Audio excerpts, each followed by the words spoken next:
Hello বন্ধুরা, কেমন আছো? আশা করি ভালো আছো। আমিও ভালো আছি। তো আজকে তোমাদের অনেক পুরনো এক রেসিপি দেখাবো, চিংড়ি মাছ দিয়ে লতি। তো তোমরা দেখো কীরকমভাবে বানাচ্ছি। আর খেতে কিন্তু সত্যি খুব সুস্বাদু, অবশ্যই বানিয়ে খেও। দেখো, লতিগুলোকে আমি হালকা ভাপিয়ে নিয়েছি। তো ভাপিয়ে আমি জলটাকে ঝরাবার জন্য রেখে দিয়েছি। আর আমি দেখো চিংড়ি মাছ হালকা করে ভাজবো, কেননা এটা আমি লতি দিয়ে করব বলে আমি কড়া ভাজবো না। কড়া ভাজলে কিন্তু খেতে একদম ভালো লাগবে না, তার জন্য এটা একদমই হালকা ভাজতে হবে, একদম হালকা। তো আমার দেখো ভাজা অলরেডি হয়ে গেছে, এবার আমি নামাবো। আমার হয়ে গেছে ভাজা। তোমরা দেখে আশা করি বুঝতেই পারছো আমি কীরকমভাবে ভেজেছি। তো আমি এটা কড়া ভাজিনি, একদম হালকা ভেজেছি। তো দেখো আমি ভাপানো লতিগুলো নিয়ে নিয়েছি।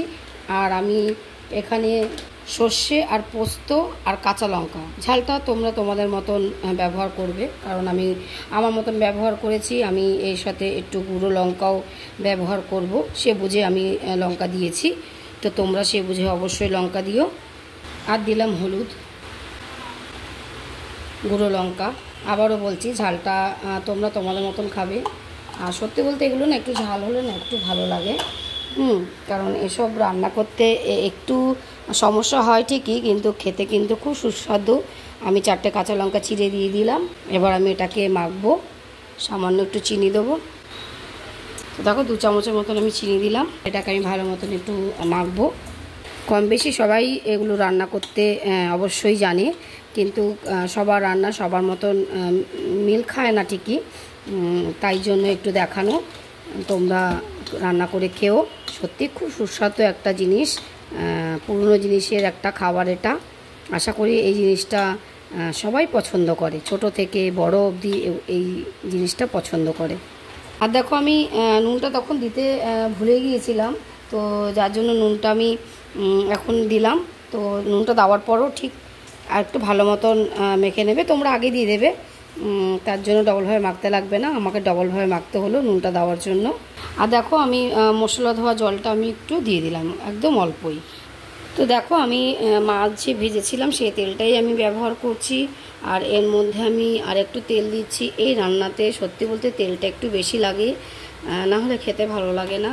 তো তেলটা আমি একটু অ্যাড করলাম। তো তেলটা আমার গরম হলে আমি 2টো শুকনো লঙ্কা দিয়ে দেবো। আর তোমরা যদি কালো জিরে দিতে চাও অবশ্যই দিতে পারো, তার ফ্লেভারটা অনেকেই পছন্দ করে। তো আমি এই রান্নাটাতে আমি ব্যবহার করছি না, কারণ আমার এই রান্নাটাতে ঠিক ভালো লাগবে না খেতে আমার, তাই আমি ব্যবহার করছি না। তো তোমাদের যদি ভালো লাগে অবশ্যই তোমরা দিতে পারো, দেওয়া যায় এটা। তো দেখো আমার তেল গরম হয়ে গেছে। তো আমি লতিটা দিয়ে দেবো। আমার কিন্তু আঁচটা এখন একদম কমানো আছে। তো দেখো আমি চিংড়ি মাছগুলো আমি উপর দিয়ে দেবো। আর দেখো আমি জলটা দিয়ে দিলাম। আর আঁচটাকে আমি মিডিয়াম আমি রাখলাম।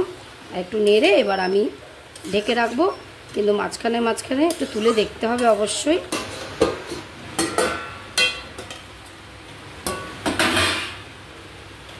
তো দেখো আমার লতি হয়ে গেছে, আমি নামাবো। আমি কিন্তু মাঝখানে মাঝখানে লতিটা চেক করেছিলাম যে সব ঠিকঠাক আছে কি না। তোমরা কিন্তু চেক করে নেবে, নুন ঝাল সব রকম জিনিস ঠিক আছে কি না। তো আমি চেক করে নিয়েছি, আমারটা ঠিকঠাক আছে। আমি এবার নামাবো। তো দেখো আমার রান্না হয়ে গেছে। যদি ভালো লাগে অবশ্যই লাইক কমেন্ট অবশ্যই করো, আর বন্ধুদের মধ্যে শেয়ার করো, তারাও যদি ভালো লাগে অবশ্যই বানিয়ে খাবে। আজকের মতন টাটা, বাই, সবাই ভালো থেকো।